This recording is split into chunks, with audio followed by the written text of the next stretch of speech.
Militanya Tasmai Shri Gurave Namaha. Shri Chaitanya Manobhistam Stapitam Yena Bhutale Swayam Rupa Kadamayam Tadati Swapadantikam Vandeham Shri Guru Shri Yuta Padakamalam Shri Gurun Vaishnavam Scha Shri Rupam Sajajatam Sahagana Raghunathan Vitam Tam Sajivam Sadvaitam Savadutam Parijana Sahita Krishna Chaitanya Devam Shri Shri Radha Krishna Padan Sahagana Lalita Shri Vishakan Vitam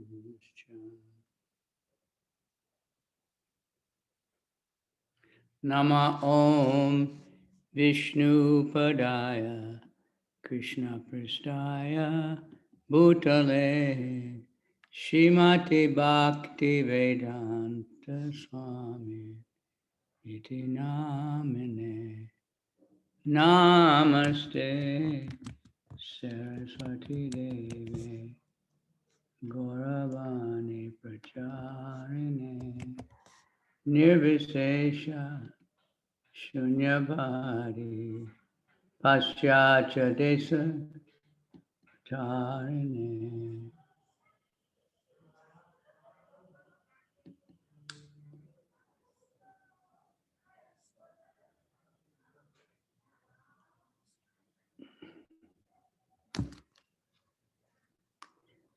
Nama Om Vishnu Padaya Krishna Pristaya Bhutale Shrimati Bhakti Siddhanta Saraswati Ti Namane Madhu Jojvala Premaja Shri Rupa Nuga Bhaktida Shri Gora Karuna Shakti Vigrahaya Namostate.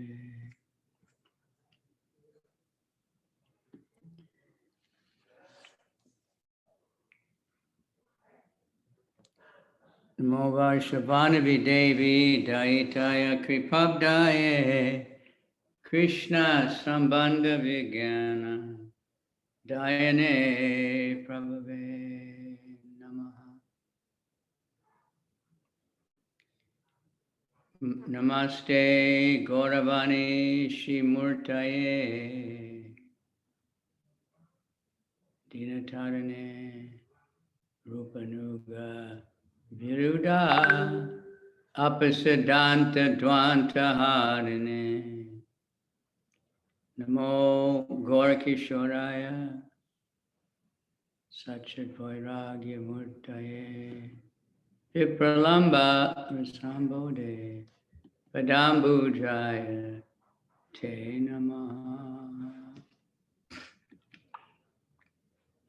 Namo Bhakti Vinodaya Satchidananda Namane Shri Gora Karuna Shakti Arupanuga Varayate.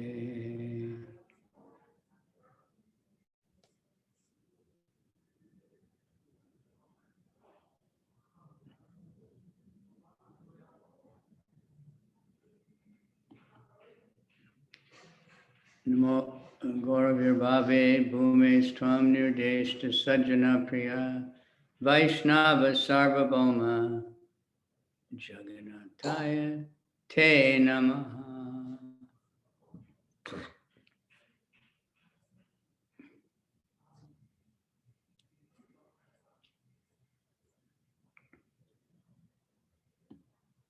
Vanchakalpa Tarubhyascha Kripa Sindhubhya Evacha Patitanam Pavanebhyo Vaishnave Bhyo Namaha.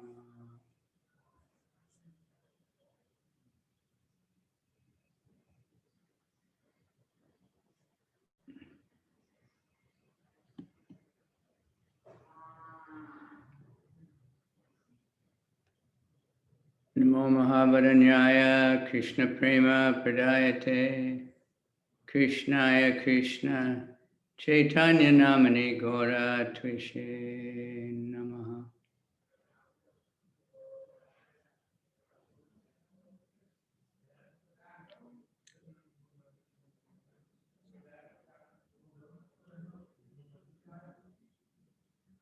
Hey Krishna Karuna Sindhu Dinabandhu Jagatpate Gopesha Gopika Kanta Radha Kanta Namostute Tapta Kanchana Gaurange Radhe Vrindavaneshwari Vishabhanu Sute Devi Pranamami Hari.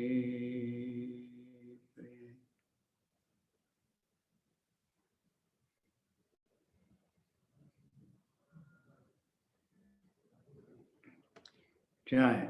Srimad Bhagavatam, first canto, chapter 1, text 23.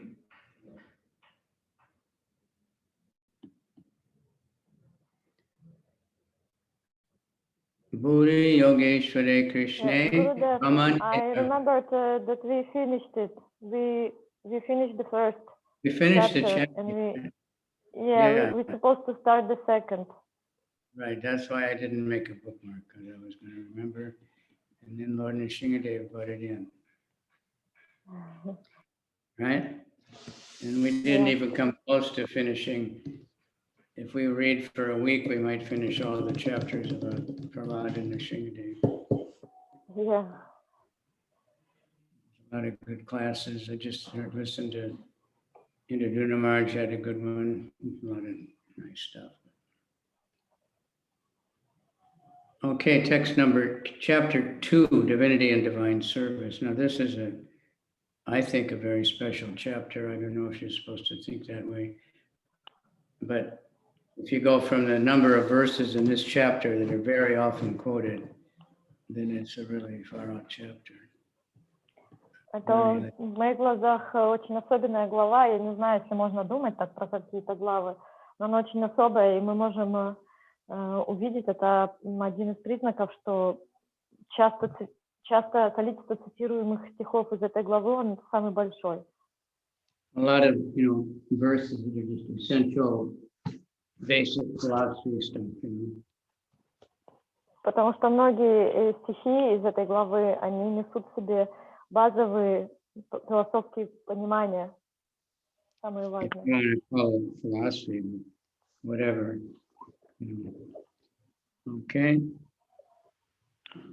Vyasavacha iti samprashna samrishto vipranam romaharshani pratipuja vachastesham pravaktum upachakrame. Vyasadeva said, Ugrashava Sutta Goswami, the son of Ramaharshan, being fully satisfied with the perfect questions of the Brahmanas, thanked him and attempted to reply.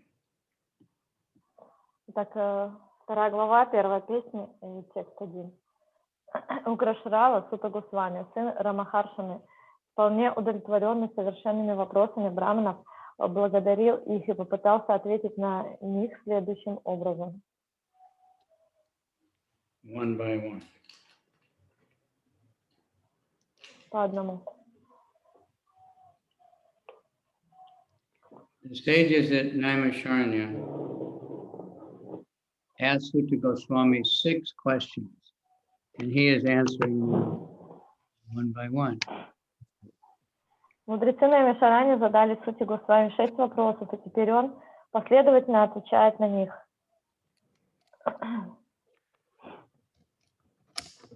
Text 2. Sutta said, Yam prabhajantam anupetam apetagrityam dvaipayano viraha katara ajuhava putreti tan mayataya taravo benedus tam sarva bhuta hridayam munim anantosmi. Sutta Goswami said, let me offer my respectful obeisance unto the great sage Sukadeva Goswami, who can enter the hearts of all. When he went away to take up the renounced order of life, sannyas, leaving home without undergoing reformation by the sacred thread or the ceremonies observed by higher caste, his father, Vyasadeva, fearing separation from him, cried out, "O my son, indeed, only the trees which are absorbed in the same feelings of separation echoed in response to the begrieved father."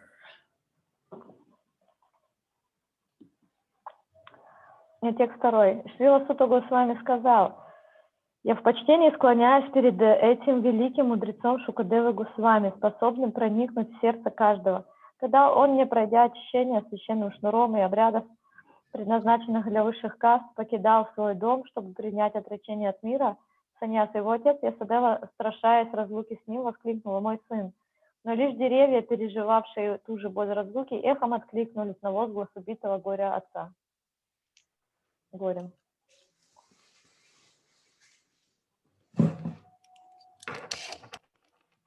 So he didn't hang around.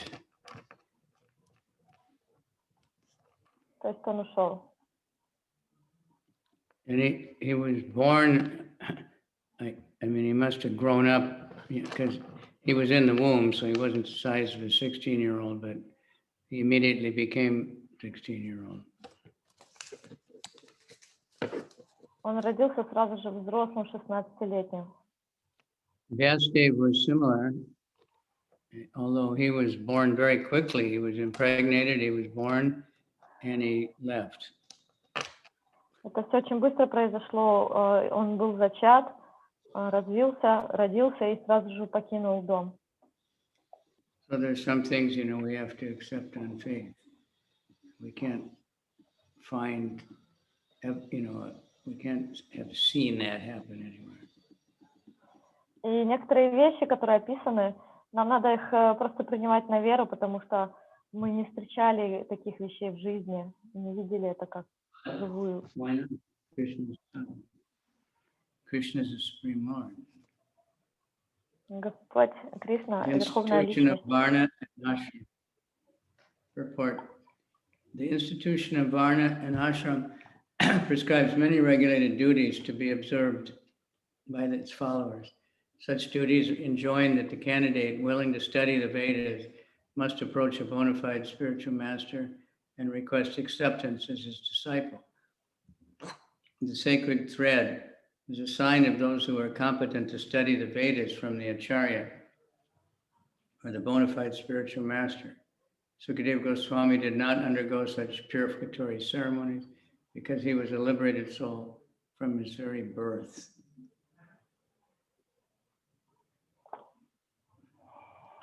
Комментарий. Система Варны и Ашрамов предписывает ее последователям исполнение многих обязанностей, упорядочивающих жизнь. В соответствии с этими обязанностями человек, желающий изучить Веду, должен обратиться к истинному духовному учителю с просьбой принять его в ученики. Священный шнур – отличительный знак тех, кто способен изучать Веды под руководством ачарьи, истинного духовного учителя. Шри Шукадева Госвами не проходил подобных очистительных обрядов, поскольку с самого рождения был освобожденной душой.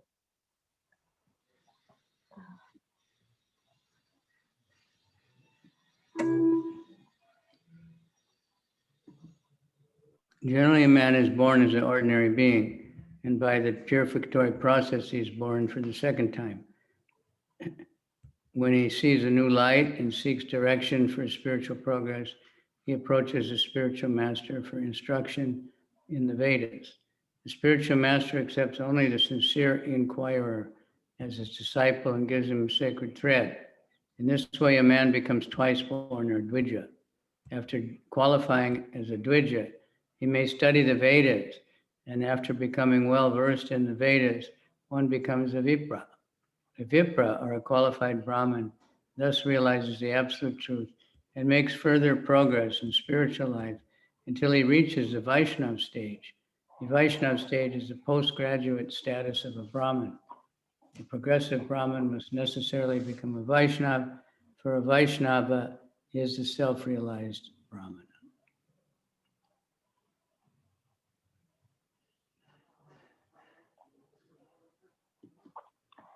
Человек, как правило, рождается обыкновенным существом, а благодаря очистительным церемониям он получает второе рождение.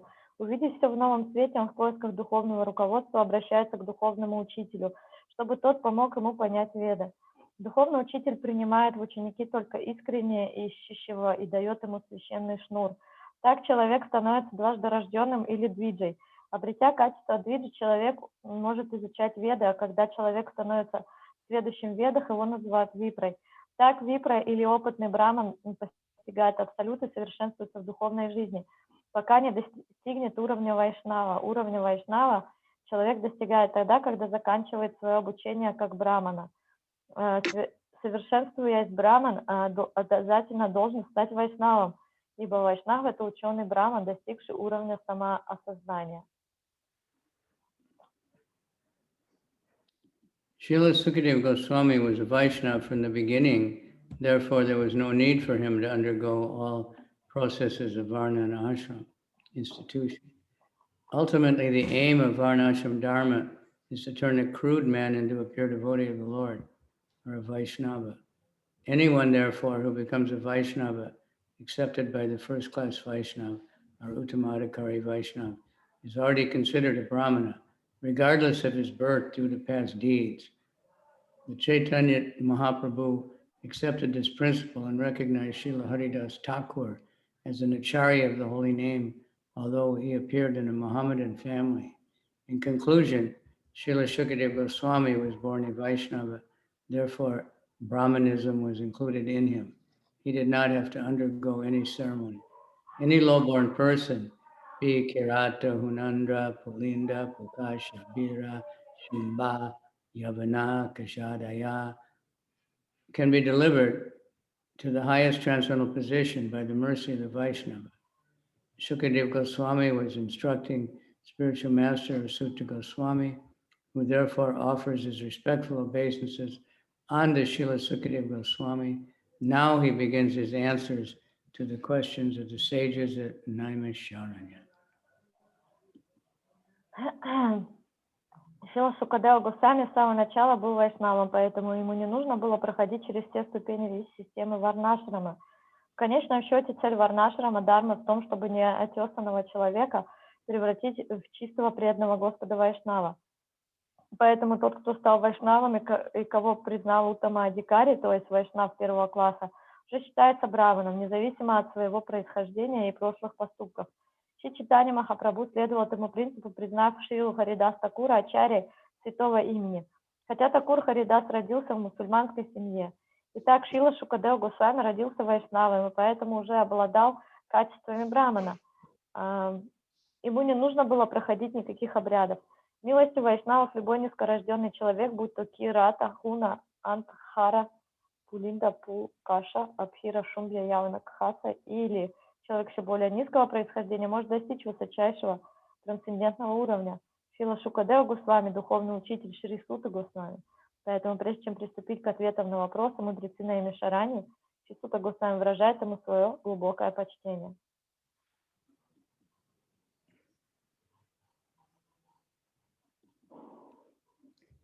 So now we get some answers.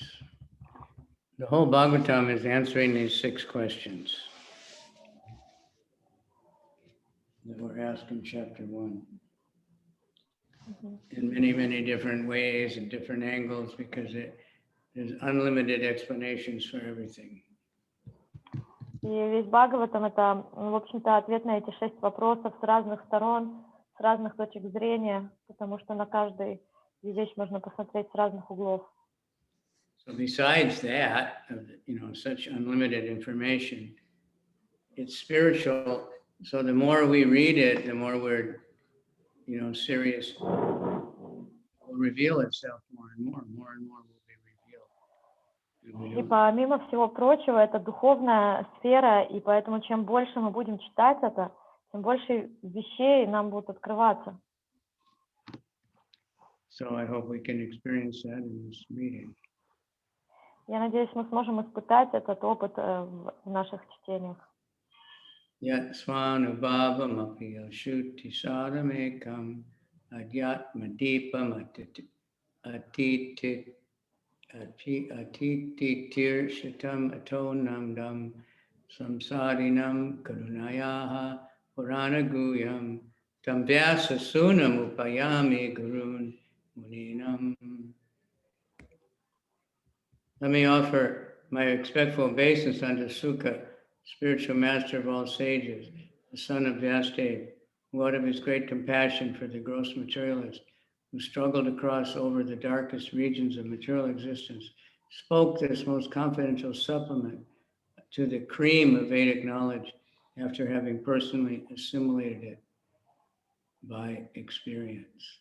Wowie, wowie.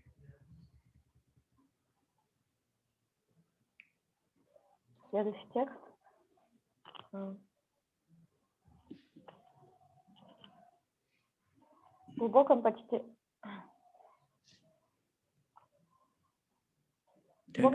склоняет...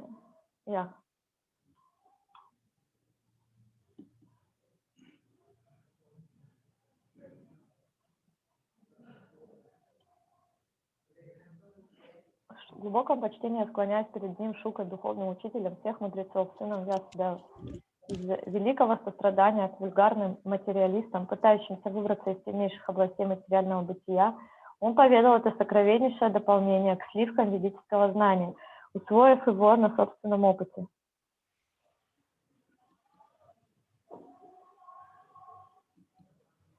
In this prayer, Srila Sutta Goswami practically summarizes the complete introduction of the Bhagavatam.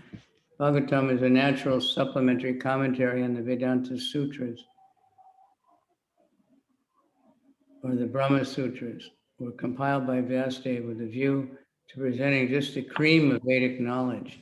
Srimad Bhagavatam is a natural commentary on this cream. Srila Sukadeva Goswami was thoroughly realized master of the Vedanta Sutra.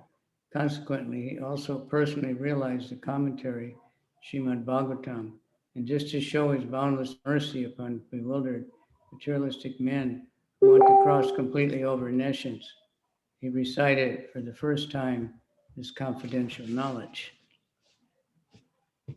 Комментарий. В этой молитве Шрила Сутта Госвами фактически подводит итог введению к Шримад Бхагаватам. Шримад Бхагаватам — естественный комментарий, дополняющий Веданта Сутры. Вьясадева составил Веданта Сутры или Брахма Сутры для того, чтобы изложить сливки ведического знания. Шримад Бхагаватам — естественный комментарий к ним.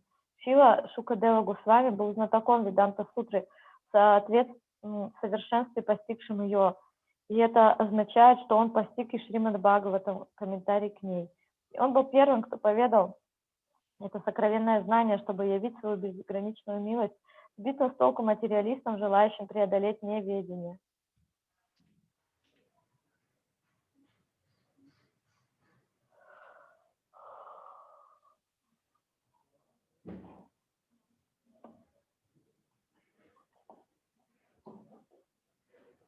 So there's evidence that he studied it a few other times, but I don't know if that was after this or before this.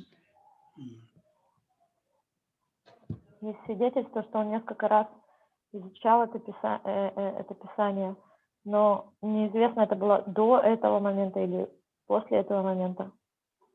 It's not, it's existed eternally. It's actually previous to the Vedanta Sutra. Если это существует вечно, то по сути это даже было до Веданта Сутры.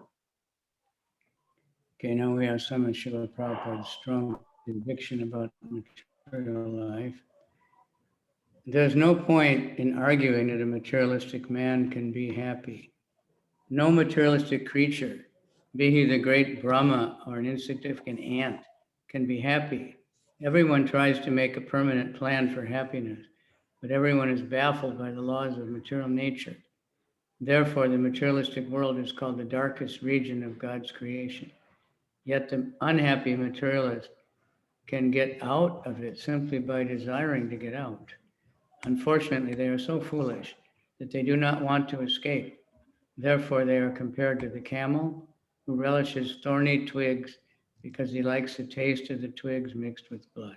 He does not realize that it is his own blood and his tongue is being cut by the thorns.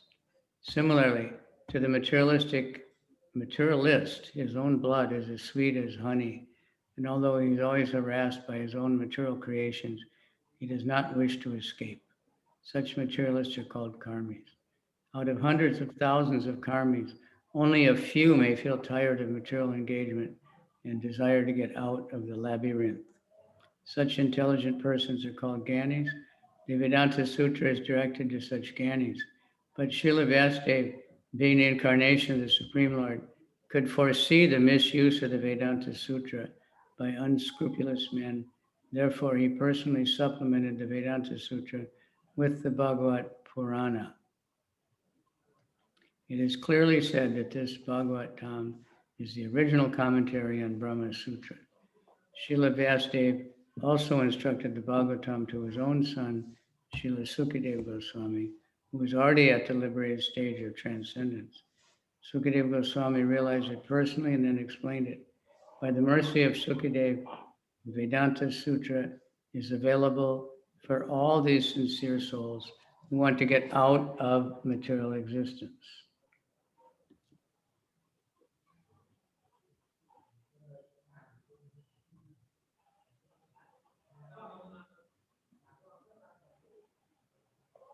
Бессмысленно доказывать, что материалист может быть счастлив. Ни одно материальное существо, будь то великий Брахма или крошечный муравей, не может быть счастлив. Каждый рассчитывает достичь вечного счастья, но законы материальной природы рушат все наши планы. Поэтому материальный мир называют темнейшей областью в творении Бога. И все же несчастные материалисты могут выбраться из нее, стоит им только захотеть. Но, к сожалению, они так глупы, что у них не возникает подобного желания.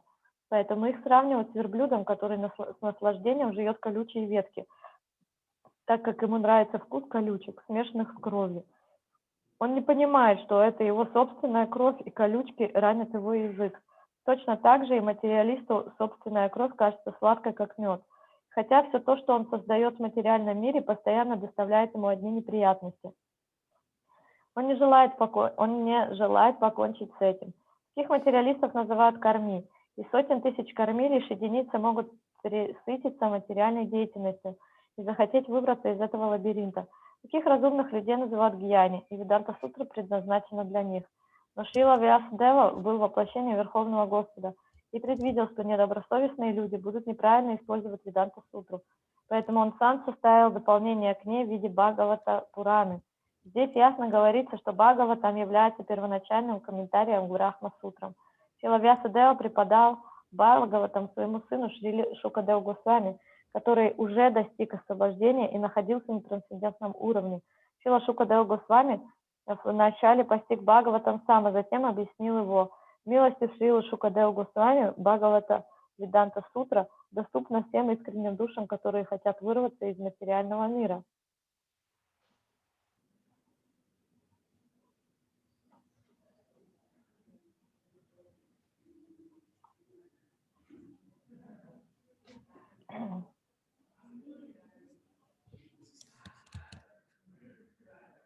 Srimad Bhagavatam is the one unrivaled commentary on Vedanta Sutra. Sripad Sankaracharya intentionally did not touch it because he knew that the natural commentary would be difficult for him to surpass. He wrote his Sarirakavasa, and his so-called followers deprecated the Bhagavatam as some new presentation. One should not be misled by such propaganda directed against the Bhagavatam by the Mayavada school. From this introductory sloka,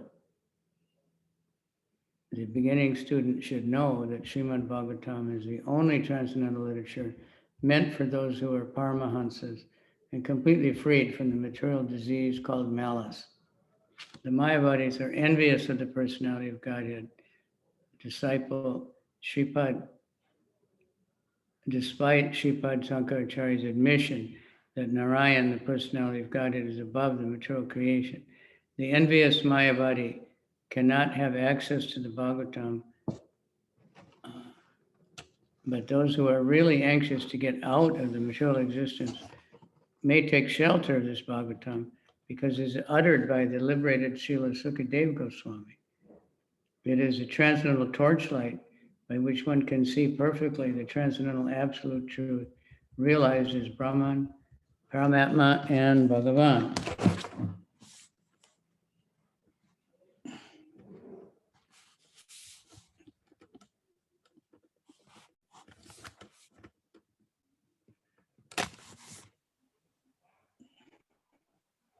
Шримад Бхагаватам — это не произведенный комментарий к Веданта-сутре. Шрипад Шанкарачарья умышленно не касался его, так как знал, что ему будет трудно соперничать с этим естественным комментарием. Он написал свою Шарира Кабашью, а его так называемые последователи отвергли Бхагаватам как якобы «новое» в кавычках сочинение. Такая пропаганда школы Майявады, направленная против Бхагаватам, не должна сбивать нас с толку. Начинающий изучать Шримад Бхагаватам из этой вводной шлоки должен понять, что это единственное трансцендентное произведение, предназначенное для парамаханс, людей полностью свободных от материальной болезни, которая называется злобой. Майявади завидуют личности Бога, хотя Шрипад Шанкарачарья признал, что Нараяна, личность Бога, находится выше материального творения. Бхагаватам недоступен пониманию завистливых Майявади, но те, кто действительно стремится вырваться из материального мира, могут найти в нем свое прибежище, ибо Бхагаватам поведан Шрилой Шукадевой Госвами, освобожденной душой, трансцендентный факел, благодаря которому можно в совершенстве видеть трансцендентную абсолютную истину, познаваемую как Браман, Параматма и Бхагаван.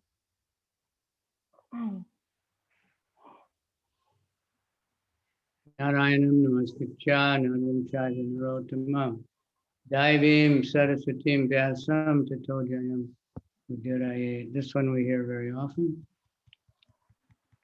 Before reciting Srimad Bhagavatam, which is the very means of conquest, one should offer respectful obeisances on the personality of Godhead, Narayan, unto Narayan, Rishi, supermost human being, unto Mother Saraswati, the goddess of learning, and to Srila Vyasadeva, the author.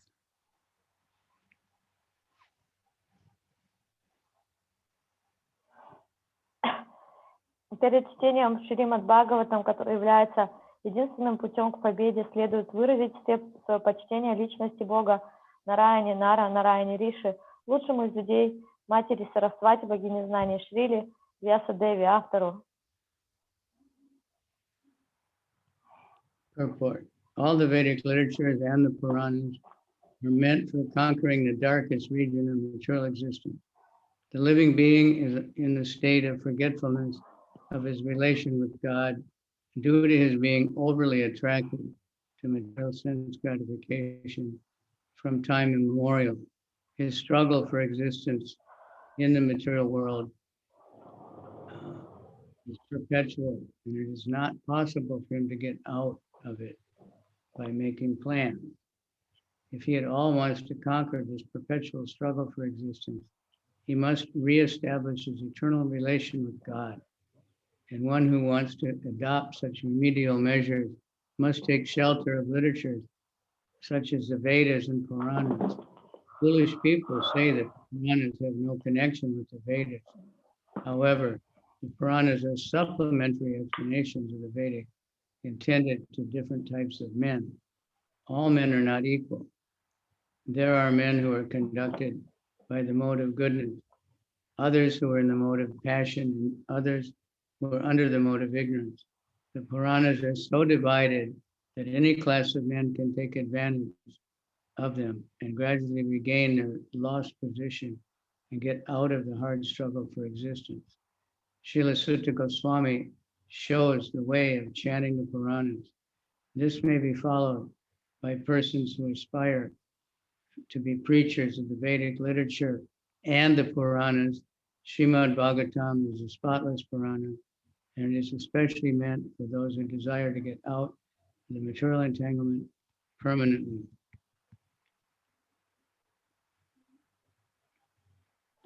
Комментарий. Все ведические писания и Пураны призваны помочь человеку вырваться из самой темной области материального бытия. Из-за того, что с незапамятных времен живое существо слишком увлечено удовольствием материальных чувств, оно забыло свои отношения с Богом. Его борьбе за существование в материальном мире нет конца. И какие бы планы живое существо ни строило, это не поможет ему прекратить ее. Но если человек действительно хочет победить в этой непрекращающейся борьбе за существование, он должен восстановить свои вечные отношения с Богом. Тот, кто хочет воспользоваться этим целительным средством, должен прибегнуть к таким написаниям, как Веды и Пураны. Глупые люди говорят, что Пураны никак не связаны с Ведами, однако Пураны – это пояснение к Ведам, дополняющее их и адресованные разным категориям людей. Люди не одинаковы. Одним управляют гуна благости, на других воздействуют гуна страсти, на третьих гуна невежества. Пураны разделены таким образом, что люди всех категорий могут воспользоваться ими и, постепенно восстанавливая свое изначальное положение, покончить с этой тяжкой борьбой за существование. Шрила Сута Госвами показывает, каким образом следует читать Пураны. И тот, кто стремится стать проповедником ведического писания и Пуран, может последовать его примеру. Шримад Бхагаватам безупречна Пурана, и она специально предназначена для тех, кто хочет раз и навсегда вырваться из материальных сетей.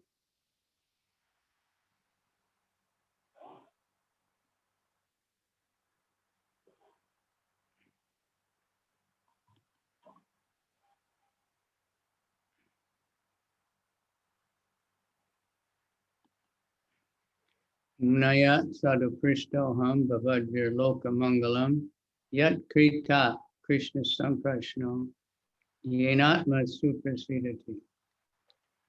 I have justly been questioned by you. Your questions are worthy because they relate to Lord Krishna and are relevant to the world's welfare. Only questions of this sort are capable of completely satisfying the self.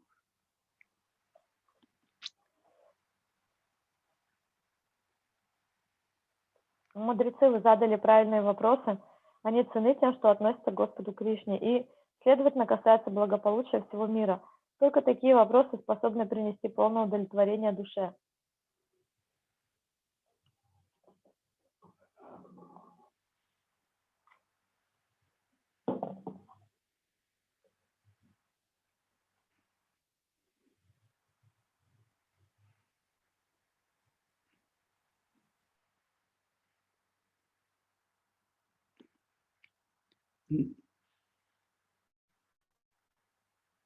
Since it has been stated herein before that in the Bhagavatam the absolute truth is to be known, the questions of the sages of Naimisharanya are proper and just because they pertain to Krishna, who is the Supreme Personality of Godhead, the absolute truth. In the Bhagavad Gita, the Personality of Godhead says that in all the Vedas there's nothing but the urge for searching after him, Lord Krishna. Thus, the questions that pertain to Krishna are the sum and substance of the Vedic literature.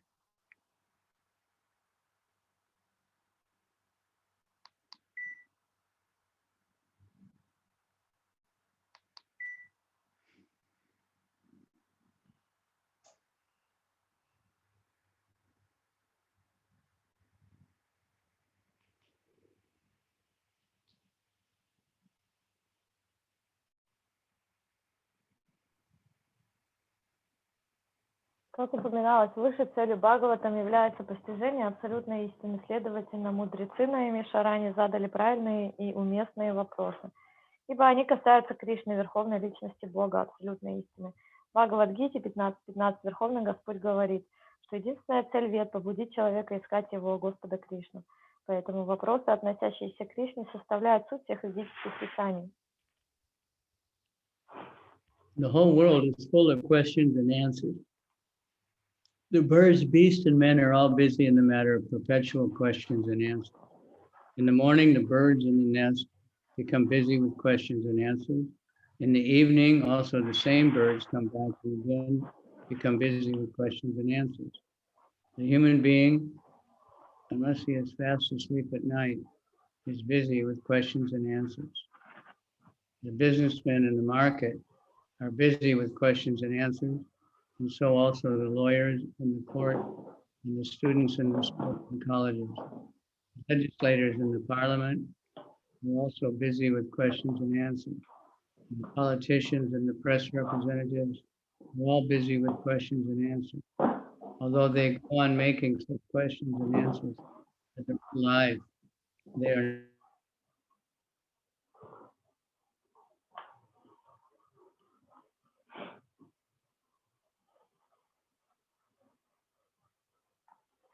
Весь мир полон вопросов и ответов. Птицы, звери, люди все постоянно спрашивают и отвечают. День у птицы начинается с вопросов и ответов, и вечером те же птицы возвращаются в гнезда, опять приступают к вопросам и ответам. Человек, если он не спит, тоже занят тем, что спрашивает и отвечает. Дельцы на рынке, адвокаты в суде и учащиеся в школах и колледжах все спрашивают и отвечают. Законодатели в парламенте, политики и репортеры задают вопросы и получают ответы. И хотя вся их жизнь проходит в вопросах и ответах, это не приносит им удовлетворения. Душа может обрести удовлетворение только в вопросах и ответах, относящихся к Кришне.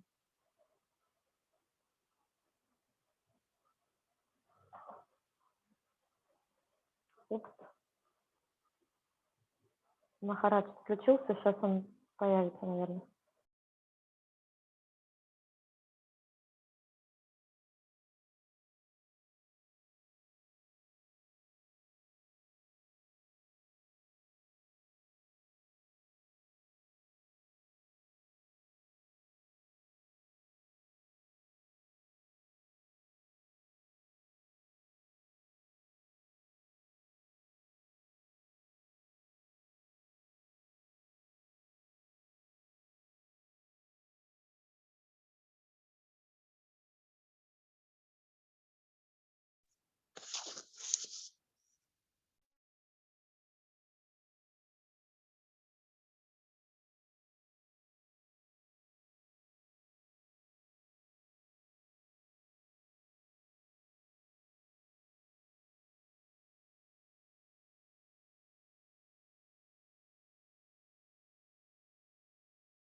Krishna is our most intimate master, friend, father, or son, and object of conjugal love. Forgetting Krishna, we have created so many objects of questions and answers, but none of them are able to give us complete satisfaction. All things but Krishna give temporary satisfaction only. So if we are to have complete satisfaction, we must take to the questions and answers about Krishna. We cannot live for a moment without being questioned or without having answers, because the Srimad Bhagavatam deals with the questions and answers that are related to Krishna. We can derive the highest satisfaction only by reading and hearing the transcendental literature. One should learn the Srimad Bhagavatam and make it all-around solution to all problems pertaining to social, political, or religious matters. Srimad Bhagavatam and Krishna are the sum total of all things.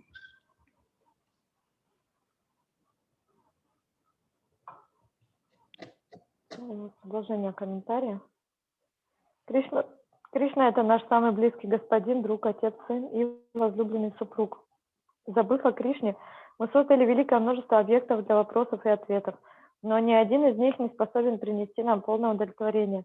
Все, кроме Кришны, приносят нам лишь временное удовлетворение, поэтому если мы хотим обрести полное удовлетворение, то должны обратиться к вопросам и ответам о Кришне. Мы не можем прожить и секунды без того, чтобы не задавать вопроса или не получать ответа. Шримад Бхагаватам имеет дело с вопросами и ответами, относящимися к Кришне, и поэтому только чтение и слушание этого трансцендентного произведения способно принести нам полное удовлетворение. Человек должен изучить Шримад Бхагаватам и прийти к всестороннему решению всех социальных, политических или религиозных проблем. Шримад Бхагаватам и Кришна – совокупность всего.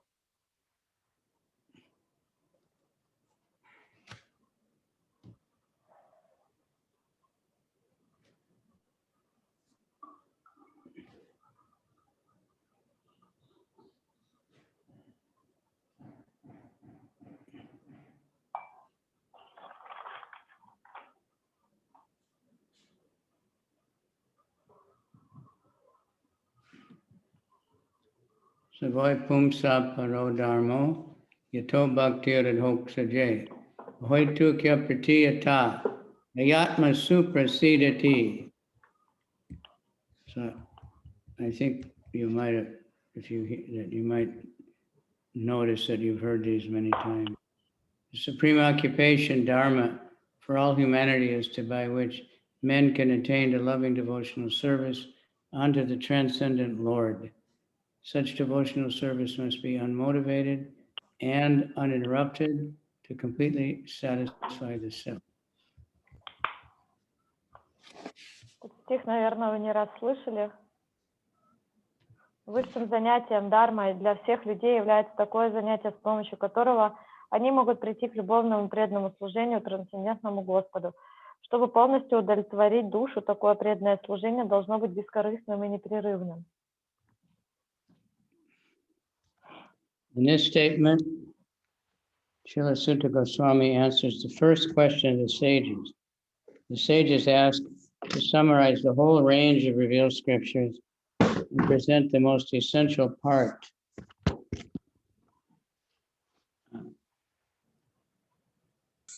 so that the fallen people or the people in general might easily take it up.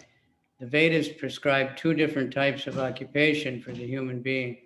One is called pravritti marg, or the path of sense enjoyment, and the other is called nivritti marg, or the path of renunciation. The path of enjoyment is inferior, and the path of sacrifice for the supreme cause is superior. The material existence of the living being is a diseased condition of actual life. Actual life is spiritual existence, or Brahma Buddha existence, where life is eternal, blissful, and full of knowledge. Material existence is temporary, illusory, and full of miseries. There is no happiness at all. There is just a futile attempt to get rid of the miseries, and temporary cessation of misery is falsely called happiness. Therefore, the path of progressive material enjoyment, which is temporary, miserable, and illusory, is inferior. But devotional service to the Supreme Lord, which leads one to eternal, blissful, and all-cognizant life, is called the superior quality of occupation. This is sometimes polluted when mixed with inferior quality. For example, adoption of devotional service for material gain is an obstruction to the progressive path of renunciation. Renunciation or abnegation for ultimate good is certainly a better occupation.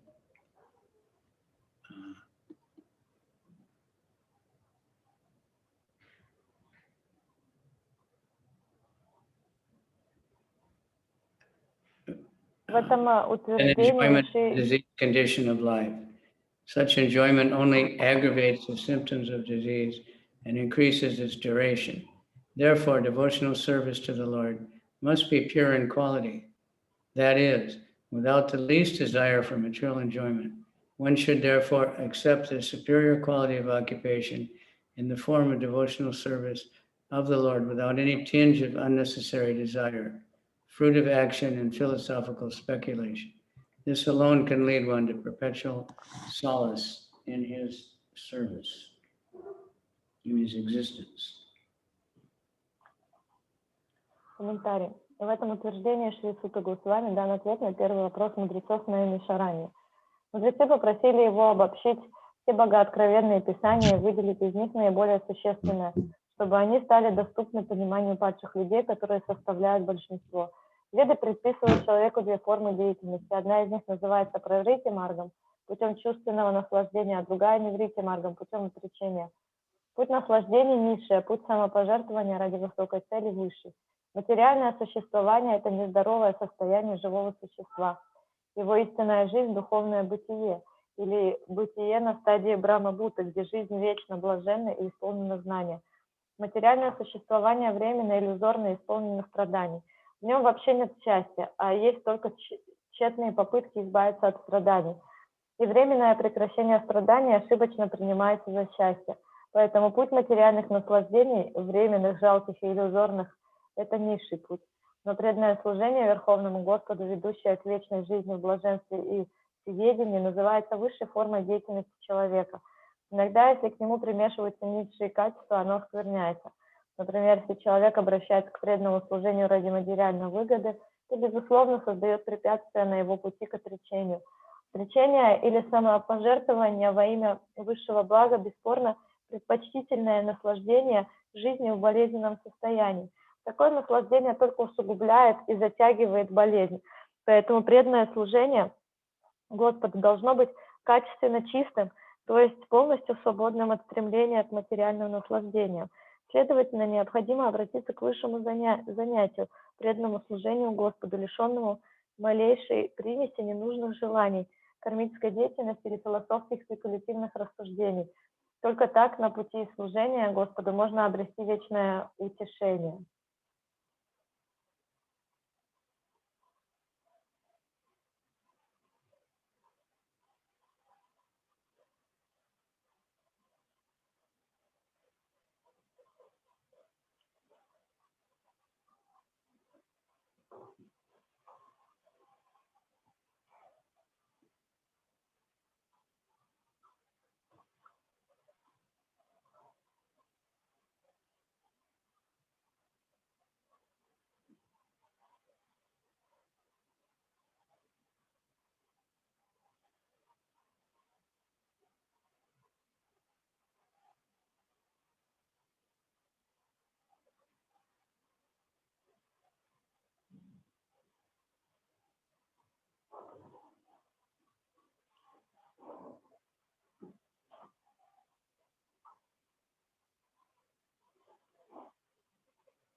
Гурдев опять выпал, у него проблемы с интернетом.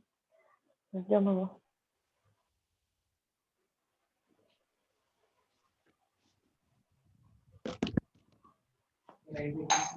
Yeah.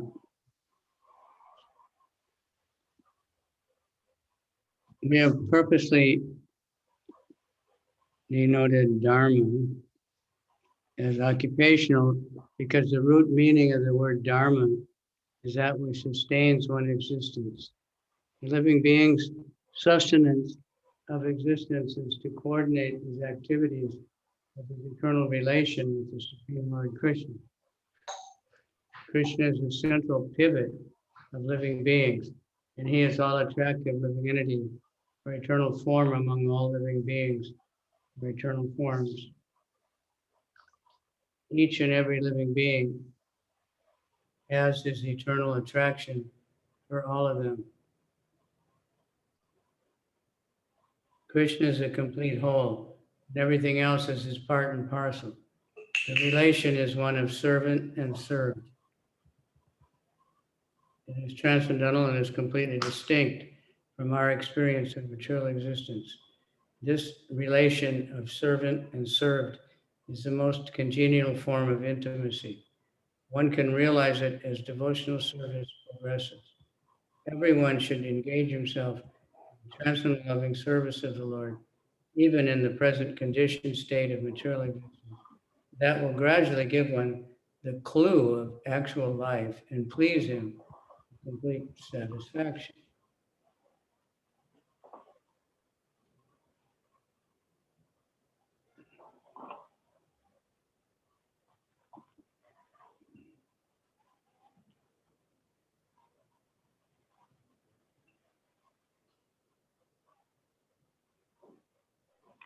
Мы намеренно перевели слово «дарма» как «занятие», поскольку корневое значение слова «дарма» – то, что поддерживает чье-либо существование. Для живого существа поддерживать существование значит согласовывать свою деятельность с вечными взаимоотношениями с Верховным Господом Кришной. Кришна – это центр, вокруг которого вращаются все живые существа. Он всепривлекающее живое существо или вечная форма среди других живых существ или вечных форм. В духовном мире все без исключения живые существа обладают вечной формой. И для всех них Кришна является вечным центром притяжения. Кришна – это полное целое, а все остальное – его неотъемлемые частицы, связанные с ним, отношениями слуги и господина. Эти отношения трансцендентны, совершенно отличны от того, что известно нам из материального опыта. Эти отношения слуги и господина являются высшей формой близости. Это можно осознать по мере продвижения в преданном служении. Даже в нашем нынешнем обусловленном состоянии материального существования каждый должен посвятить себя трансцендентному любовному служению Господу. Со временем это откроет человеку путь к истинной жизни и принесет полное удовлетворение. Vasudeve Bhagavati Bhakti Yoga Prayogita Chanayat Yashi Vairagyam Jnanam Chayadahoy to come. Another very popular and important verse.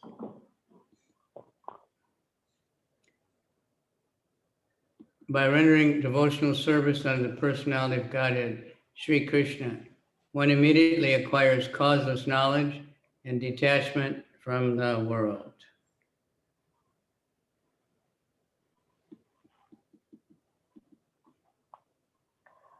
Следующий текст тоже очень популярный, наверное, вы его слышали. Благодаря преданному служению личности Бога Шри Кришне человек тотчас же обретает беспричинное знание и избавляется от привязанности к миру. Purport. Those who consider devotional service to the Supreme Lord Sri Krishna to be something like material emotional affairs may argue that in the revealed scriptures, sacrifice, charity, austerity, knowledge, mystic powers, and similar other processes are recommended. According to them, bhakti, or the devotional service of the Lord, is meant for those who cannot perform the high-grade activities. Generally, it is said that the bhakti cult is meant for Sudras, Vaishyas, and less intelligent woman class. This is not the actual fact. The bhakti cult is the topmost of all transcendental activities. Therefore, it is simultaneously sublime and easy. It is sublime for the pure devotees who are serious about getting in contact with the Supreme Lord. It is easy for the neophytes who are just on the threshold of the house of bhakti to achieve the contact of the Supreme Personality of Godhead, Sri Krishna, is a great science, and it is open for all living beings, including the Sudras, Vaishyas, women, and even those lower than the low-born Sudras. What to speak of the high-class men, like the qualified Brahmanas and the great self-realized kings, in other high-grade activities designated as sacrifice, charity, austerity, are all corollary factors following the pure and scientific bhakti cult.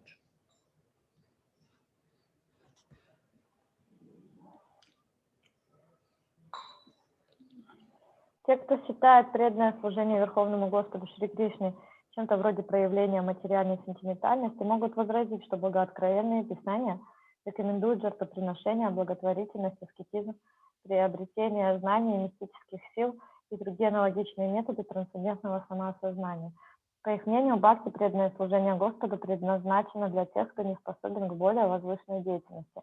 Обычно говоря, что культ бхакти предназначен для шудр, вайшев и женщин, и не обладающих развитым интеллектом.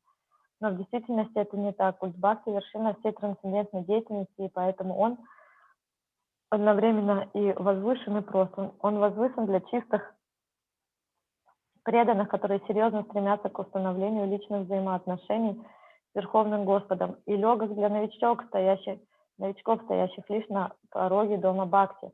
Установление взаимоотношений с Верховной Личностью Бога. Шри Кришна – это великая наука, и она открыта для всех живых существ, включая шудр, вайшев, женщин, и даже тех, кто стоит ниже низкорожденных шудр, не говоря уже о людях высших категорий, к которым относятся квалифицированные браманы, великие цари, достигшие самоосознания.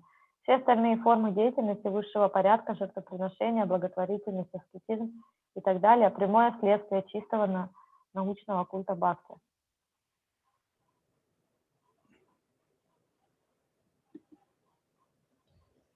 The principles of knowledge and detachment are two important factors on the path of transcendental realization. The whole spiritual process leads to perfect knowledge of everything material and spiritual, and the results of such perfect knowledge are that one becomes detached from material affection and becomes attached to spiritual activities. Becoming detached from material things does not mean becoming inert altogether, as men with poor fund of knowledge think.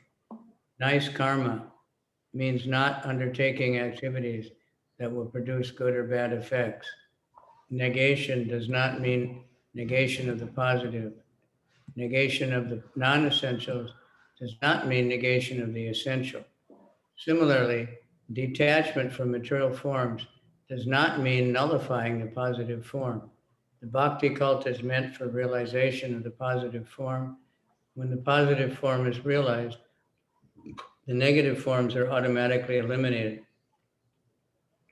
Therefore, with the development of the bhakti cult, with the application of positive service to the positive form, one naturally becomes detached from inferior things and he becomes attached to superior things. Similarly, the bhakti cult, being the supermost occupation of the living being, leads him out of material sense enjoyment. That is a sign of a pure devotee. He is not a fool, nor is he engaged in inferior energies, nor does he have material values. This is not possible by dry reasoning. It actually happens by the grace of the Almighty. In conclusion, one who is a pure devotee has all other good qualities, namely knowledge, detachment, etc. But one who has only knowledge or detachment is not necessarily well acquainted with the principles of the bhakti cult. Bhakti is the supermost occupation of the human being. В принципе, знания и непривязанность – два существенных фактора на пути трансцендентного осознания. Путь духовного развития приводит к совершенному познанию всего материального и духовного. Обретя такое совершенное знание, человек оставляет свои материальные привязанности и привязывается к духовной деятельности. Вопреки мнению несведущих людей, непривязанность к материальному вовсе не подразумевает полной пассивности. Наишкарма означает отказ от деятельности, приводящей к хорошим или плохим последствиям. Отрицание еще не предполагает отрицание позитивного. Отказ от пустяков не означает отказ от существенного. Аналогичным образом, под непривязанностью к материальным формам не подразумевается отрицание позитивной формы. Культ бхакти предназначен для познания позитивной формы. Когда позитивная форма постигнута, негативные исчезают сами собой. Поэтому с развитием культа бхакти, неся позитивное служение, позитивной форме, человек естественным образом утрачивает привязанность к низшему и привязывается к высшему. Поскольку культ бхакти – наивысшее занятие живого существа, он вводит его от удовлетворения материальных чувств. Отличительный признак чистого преданного. Он не глупец и не имеет дела с низшими энергиями, и материальные вещи не имеют для него ценности. Этого состояния невозможно достичь просто бесплодным рассуждениями. На самом деле это происходит милостью всемогущего Господа. Итак, тот, кто является чистым преданным, обладает всеми остальными положительными качествами, знанием, непривязанностью и так далее. Но тот, кто обладает только знанием или непривязанностью, еще не обязательно следует следующих принципах культа бхакти. Бхакти – высшая форма деятельности человека.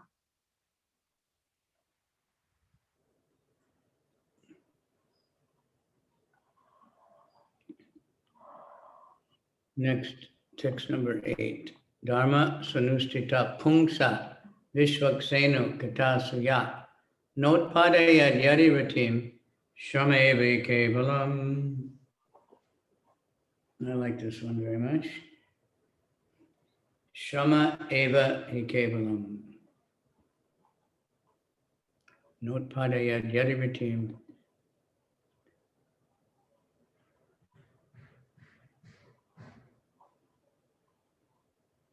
Only useless, shrama means useless labor, eva means only, he means certainly. So useless labor only, certainly, entirely.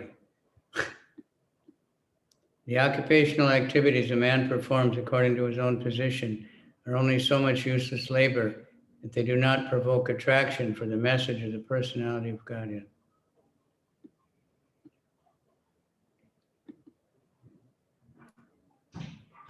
Восьмой текст. Вся деятельность человека, совершаемая им в соответствии с его положением, бесполезный труд, если она не побуждает в нем интереса к посланию личности Бога.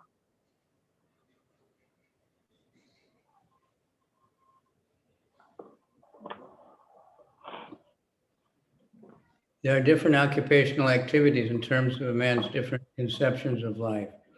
To a gross materialist who cannot see anything beyond the gross material body, there's nothing beyond the senses. Therefore, the occupational activities are limited to concentrated and extended selflessness. Concentrated selfishness centers on the personal body. This is generally seen amongst the lower animals. Extended selfishness is manifested in human society and centers on the family, society, community, nation, and world with a view to gross bodily comfort. Or, in other words, luxury, which we see that word all over Vrindavan advertised, all over Tapovana. Above these gross materialists are the material speculators who hover aloft in mental spheres, and their occupational duties involve making poetry and philosophy or propagating some ism or the same aim of selfishness limited to the body and the mind. But above the body and mind is a dormant spirit soul whose absence from the body makes the whole range of bodily and mental selfishness completely null and void. But less intelligent people have no information of the needs of the spirit soul.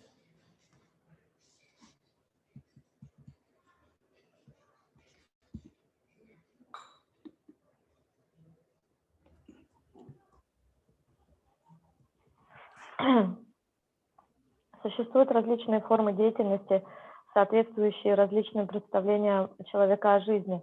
Для примитивного материалиста, не видящего дальше грубого материального тела, не существует ничего, выходящего за пределы чувств. Поэтому его деятельность ограничена рамками узкого и расширенного эгоизма. Эгоизм, сосредоточенный на собственном теле, встречается обычно у низших животных. Расширенный эгоизм проявляется в человеческом обществе. Человек распространяет его на семью, общество, общину, нацию и мир с целью обеспечения комфорта для материального тела. Выше этих примитивных материалистов стоят спекулятивные мыслители, парящие в умственных сферах. Их деятельность состоит в создании стихов и философских систем или пропаганде какого-нибудь изма, все с той же эгоистичной целью, ограниченной телом и умом. Но выше тела и ума дремлющая духовная душа, без которой весь телесный и умственный эгоизм оказывается пустым, совершенно бессмысленным. Однако неразумным людям неведомы потребности духовной души.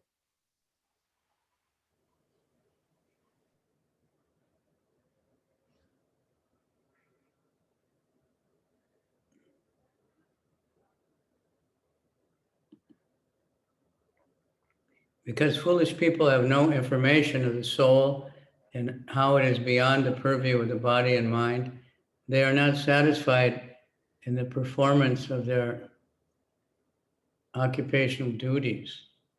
The question of the satisfaction of the self is raised herein.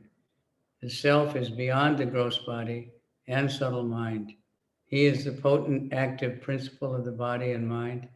Without knowing the need of the dormant soul, one cannot be happy simply with emolument of the body and mind. The body and mind are but superfluous outer coverings of the spirit soul. Spirit soul's needs must be fulfilled simply by cleansing the cage of the bird.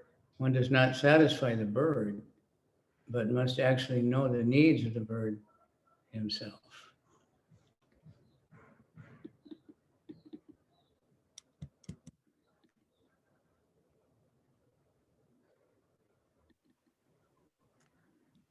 Такие глупые люди ничего не знают о душе и о том, что она находится вне сферы действий тела и ума.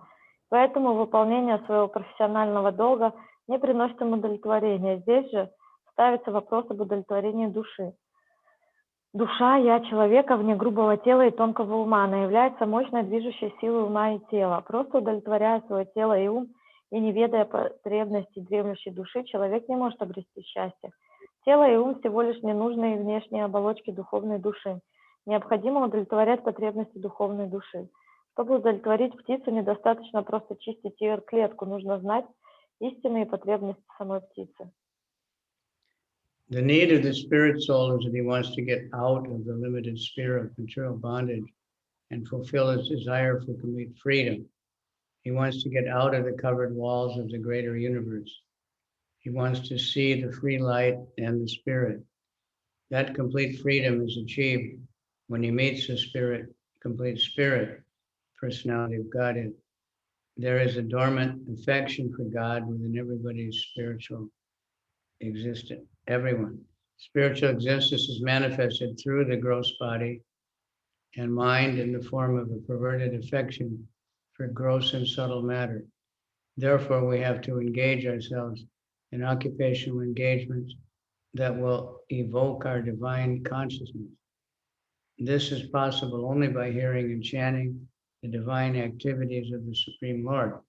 And any occupational activity which does not help one to achieve attachment for hearing and chanting transcendental message of Godhead is said herein to be simply a waste of time.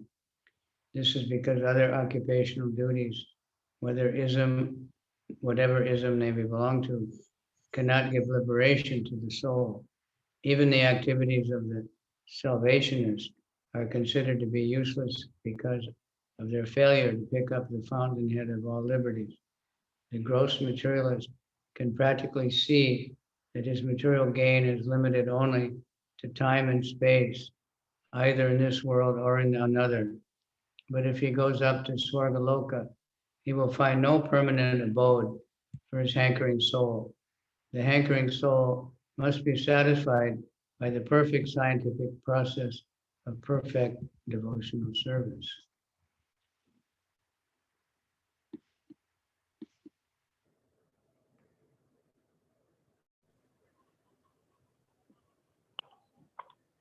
Потребность духовной души состоит в том, чтобы вырваться за пределы ограниченной сферы материального рабства и осуществить свое желание достичь полной свободы. Она хочет вырваться за пределы большой вселенной, чтобы увидеть сводный свет и дух.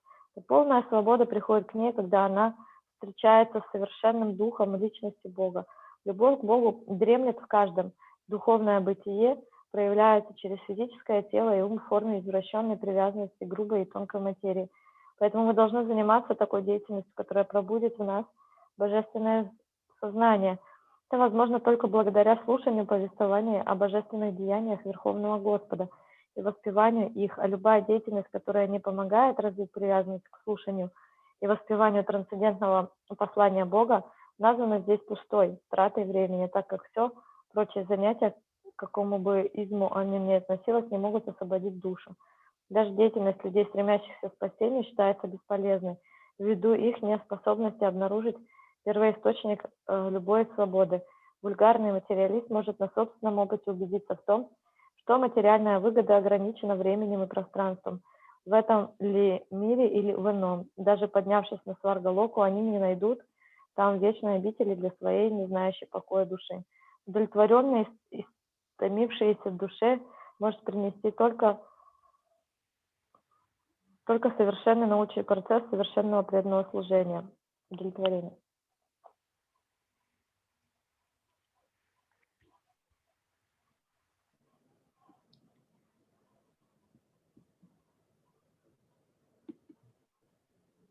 Verse number 9. Dharmasya yapravargasya narto arto pakalpate nartasya dharmakantasya kamo lobhaya hi smritaha. Great slokas, all of these. And occupational engagements are certainly meant for ultimate liberation. They should never be performed for material gain. Furthermore, according to sages, one who is engaged in the ultimate occupational service should never use material gain to cultivate sense gratification.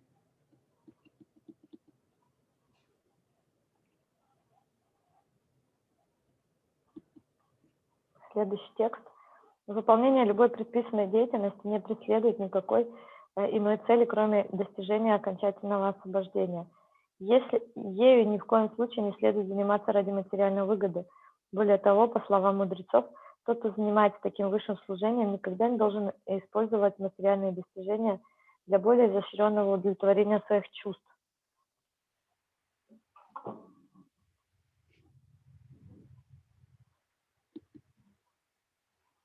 We've already discussed that pure devotional service to the Lord is automatically followed by perfect knowledge and detachment from material existence. But there are others who consider that all kinds of different occupational engagements, including those of religion, are meant for material gain. The general tendency of any ordinary man in any part of the world is to gain some material profit in exchange for religious or other occupational service. Even in the Vedic literatures, for all sorts of religious performances, an allurement of material gain is offered. And most people are attracted by such allurements or blessings of religiosity. Why are such so-called men of religion allured by material gain? Because material gain can enable one to fulfill desires, which in turn satisfy sense gratification. This cycle of occupational engagements includes so-called religiosity, followed by material gain, and material gain followed by fulfillment of desires. Such satisfaction, sense gratification, is a general way for all sorts of fully occupied men. But in the statement of Sutta Goswami, as per the verdict of Srimad Bhagavatam, this is nullified by the present sloka. One should not engage oneself in any sort of occupational service for material gain only, nor should material gain be utilized for sense gratification. How material gain should be utilized is described as follows.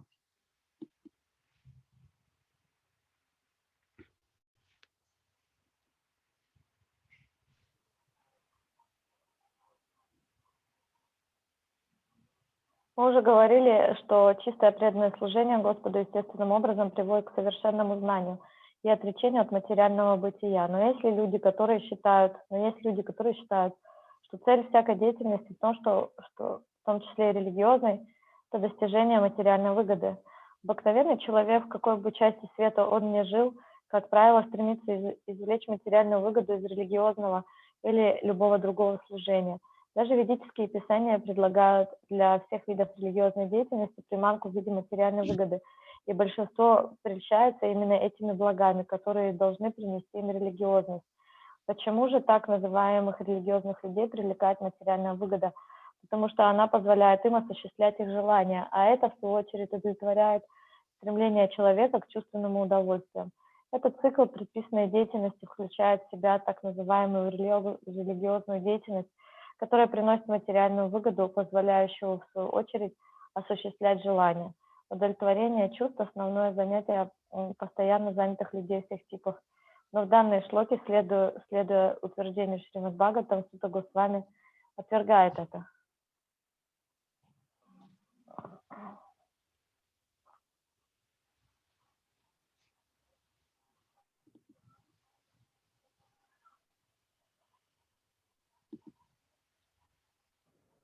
Text number 10. So that one is like, if we do devotional service nicely, you may get donations, you may get material gains. People honor you. So many things can happen. So you have to be very careful not to use that more for Krishna and dangerous. Or anybody who works just ordinary. Иногда, когда мы совершаем хорошо наше преданное служение, то люди хотят нам дать какие-то пожертвования, и нам надо быть осторожными, что если это происходит, использовать это еще больше для служения. We give up the basic four regular principles, but then profit, adoration, and fame may come, and that's subtle, more difficult to give up. Мы приходя в сознание Кришны, мы отказываемся от 4 регулирующих принципов, но потом приходят такие вещи, как стремление к почету, славе и другие. Это тонкие желания наслаждаться. От них чуть-чуть сложнее избавиться.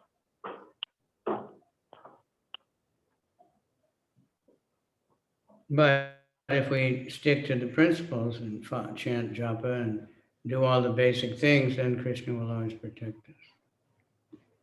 Но если мы будем выполнять все предписанные обязанности, жить Кришне, повторять джапу, то Кришна нас защитит. Kamasya nindriya pritir labho jive tayavata jivasya tattva jigyasa Narto yes cheha karma be. Life's desires should never be directed towards sense gratification. One should desire only a healthy life or self-preservation, since a human being is meant for inquiry about the absolute truth. Nothing else should be the goal of one's work.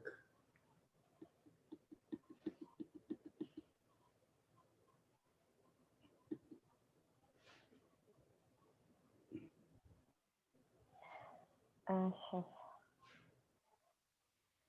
Это еще кусочек прошлого комментария. Человек, there is one sentence that I didn't finish from previous purport. Человеку не следует заниматься каким бы то ни было предписанным служением только ради материальной выгоды. Более того, материальную выгоду нельзя использовать для удовлетворения чувств. Как нужно ее использовать, объясняется в следующем стихе, номер 10. И стих. Желания человека не должны быть направлены на удовлетворение чувств. Следует желать лишь здоровой жизни, то есть самосохранения, ибо назначение человека задавать вопросы об абсолютной истине. Ничто иное не должно быть целью его деятельности.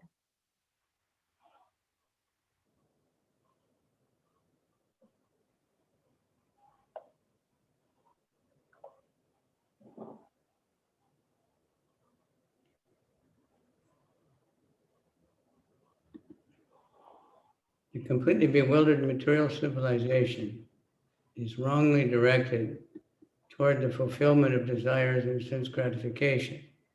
In such civilization and all spheres of life, the ultimate end is sense gratification.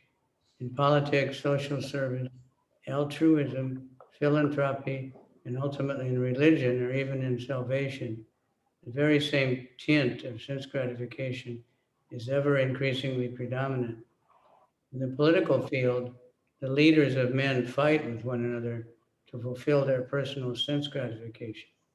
The voters adore the so-called leaders only when they promise sense gratification. As soon as the voters are dissatisfied in their sense gratification, they dethrone the leaders.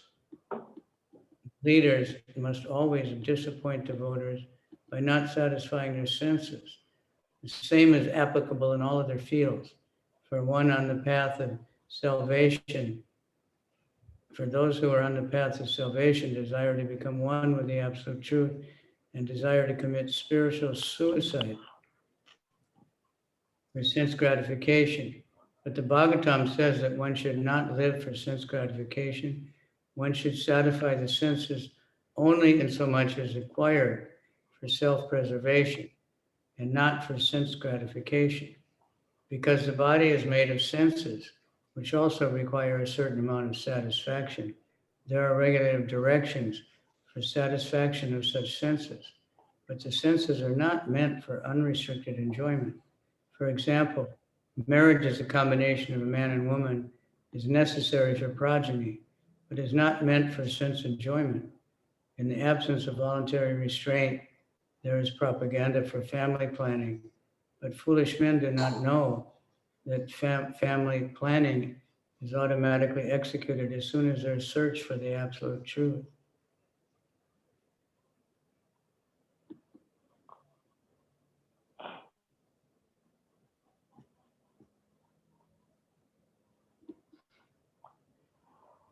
Комментарий. Совершенно сбитая с толку материальная цивилизация движется в неверном направлении, сосредоточив свои усилия на удовлетворении чувств. Во всех сферах жизни такого общества конечной целью является удовлетворение чувств.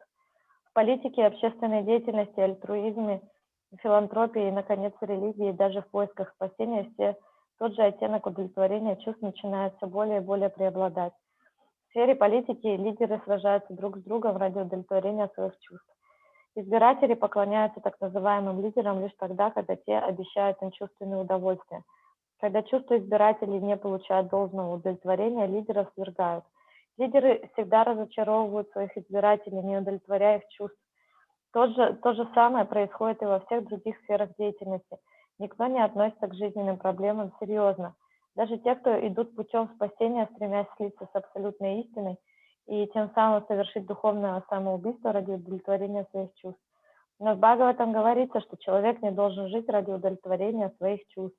Чувства можно удовлетворять, но лишь в той мере, в какой это необходимо для самосохранения, а не ради их наслаждения. Поскольку тело состоит из чувств, требующих определенного удовлетворения, существуют предписания, которые регулируют удовлетворение чувств. Однако чувства не предназначены для неограниченного наслаждения. Так, например, брак или союз мужчины и женщины необходим для продолжения рода, а не для чувственных наслаждений. Отсутствие добровольного воздержания влечет за собой необходимость пропагандировать планирование семьи. Но глупым людям невдомек, что там, где люди заняты поиском абсолютной истины, планирование семьи осуществляется само собой. Ищущих абсолютную истину не прельщают бессмысленные чувственные наслаждения, потому что те, кто серьезно занимается такими поисками, всегда поглощены исследованием истины. Вот почему во всех сферах жизни поиск абсолютной истины должен быть конечной целью. Такая деятельность принесет человеку счастье, так как он меньше будет предаваться разнообразным чувственным удовольствиям. Что же такое абсолютная истина, объясняется в следующем стихе.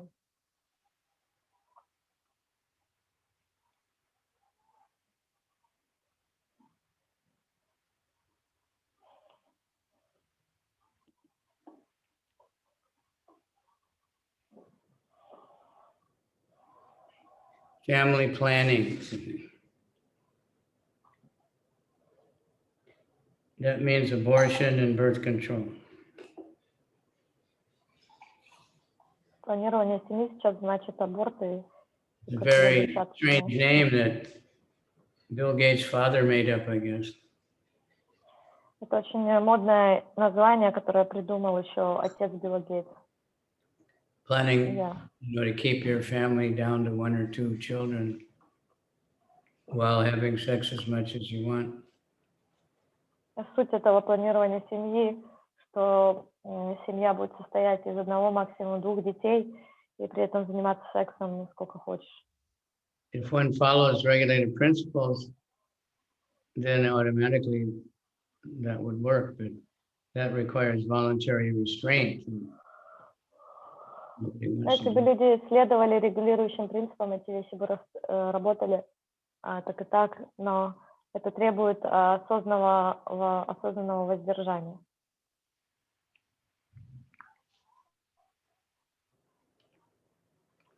I don't remember where I stopped. Seekers of the absolute truth are never allured by unnecessary engagements in sense gratification, because the serious students seeking the absolute truth are always overwhelmed with the work of researching the truth. In every sphere of life, therefore, the ultimate end must be seeking after the absolute truth, and that sort of engagement will make one happy because he will be less engaged in varieties of sense gratification. And what that absolute truth is explained as follows.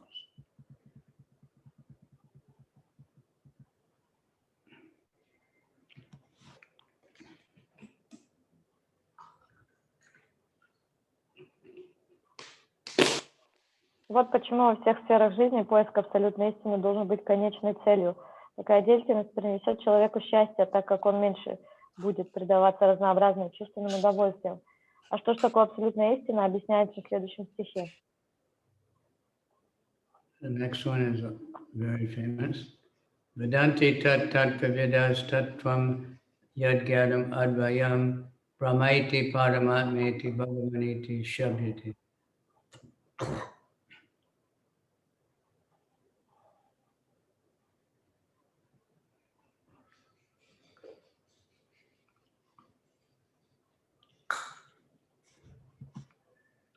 Such learned transcendentalists who know the absolute truth call this non-dual substance Brahman, Paramatma, or Bhagavan.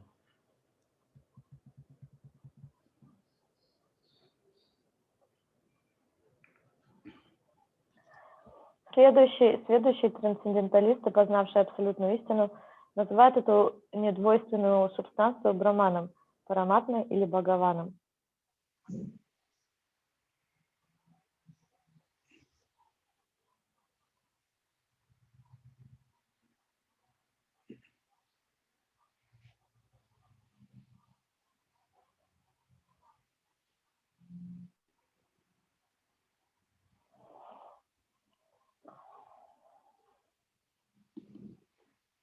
The absolute truth is both subject and object, and there is no qualitative difference there.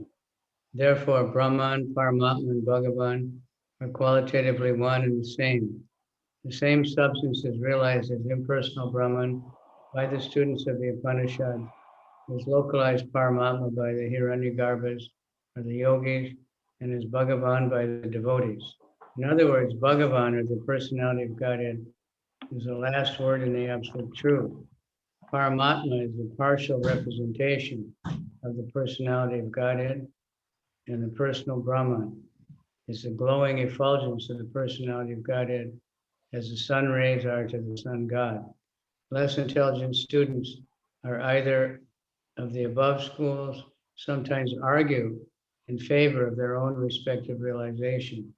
But those who are perfect seers of the absolute truth know well that the above three features of the absolute truth are different perspective views seen from different angles of vision.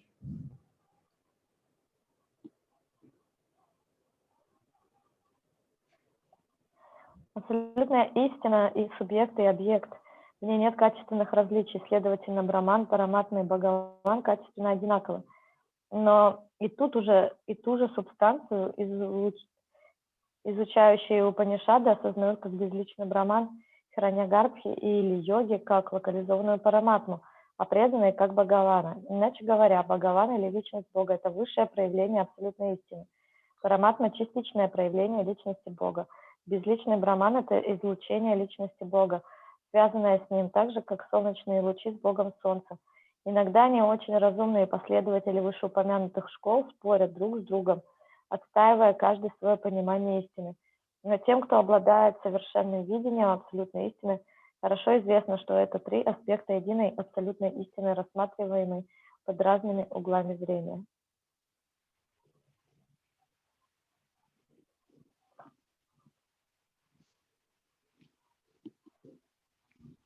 As explained in the first sloka of the first chapter of the Bhagavatam, Supreme Truth is self-sufficient, cognizant, and free from the illusion of relativity. In the relative world, the knower is different from the known, but in the absolute truth, both the knower and the known are one and the same thing. In the relative world, the knower is the living spirit or superior energy, whereas the known is inert matter or inferior energy. Therefore, there is a duality of inferior and superior energy, whereas the absolute realm, both the knower and the known are of the same superior energy. There is no difference between the energy and the energetic, but there is a difference in the quality of energies. The absolute realm and the living entities are of the same superior energy, but the material world is inferior energy.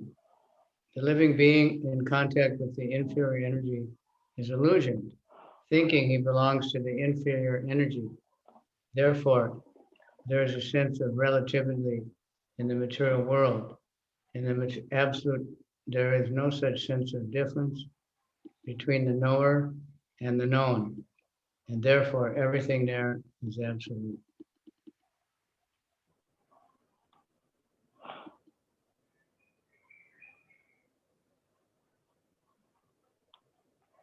Как объясняется в первой шлоке первой главы Бхагаватам, высшая истина самодостаточна, обладает сознанием и свободна от иллюзий относительности.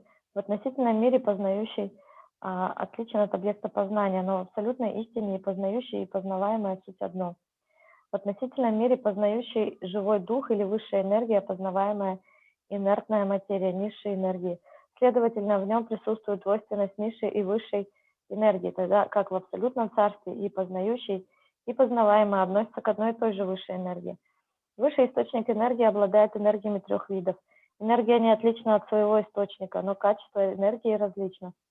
Абсолютное царство и живые существа относятся к одной и той же высшей энергии. Материальный же мир является низшей энергией. Соприкасаясь с низшей энергией, живое существо впадает в иллюзию и начинает думать, что принадлежит к низшей энергии. Поэтому в материальном мире есть чувство относительности. В абсолюте нет этого чувства, различия между познающим и объектом познания, поэтому там все абсолютно.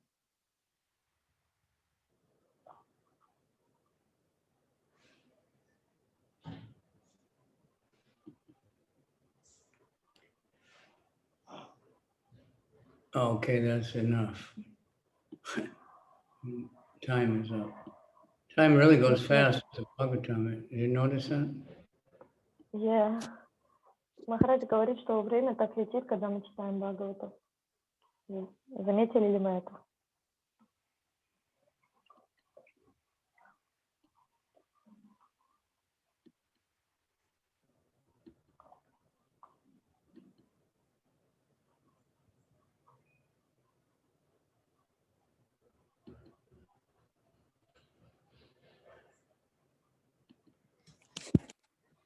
All right, so about the, the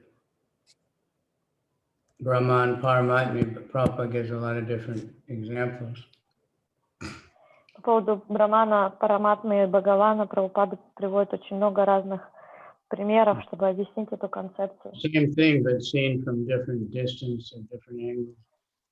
То есть это одна и та же вещь, но рассматриваемая с разных сторон. So like if you're traveling and you see a mountain,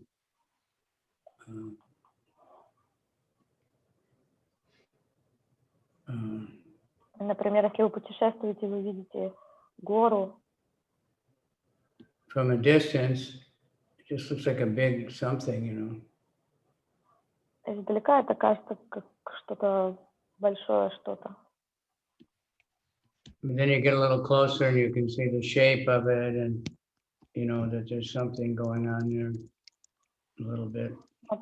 Приближаясь, мы можем увидеть форму этого и понять, что это. And then if you get on the mountain, then you can see all the trees and bushes and grass and rocks and, whatever else is there, people, paths, animals. Когда мы еще ближе приближаемся, мы можем начать видеть, что там есть трава разная, насекомые, животные, люди, живые существа. Brahman realization is seeing Krishna from very far away. You only see in the effulgence. И в этой аналогии, если мы скажем, что такое реализация Брамана, это то же самое, как видеть гору издалека или видеть Кришну очень издалека, только его сияние. That's why Upanishad says, Hiranmayena Patrina, please remove this effulgence. Поэтому выше Панишат говорится в мантре в одной, что, пожалуйста, Господь, убери это сияние. And Paramatma, they're just seeing, a little bit closer. But Bhagavan, you see the source, you see everything, and all the interactions and, loving exchanges. The more we get into it, it's not there in the Brahman realization.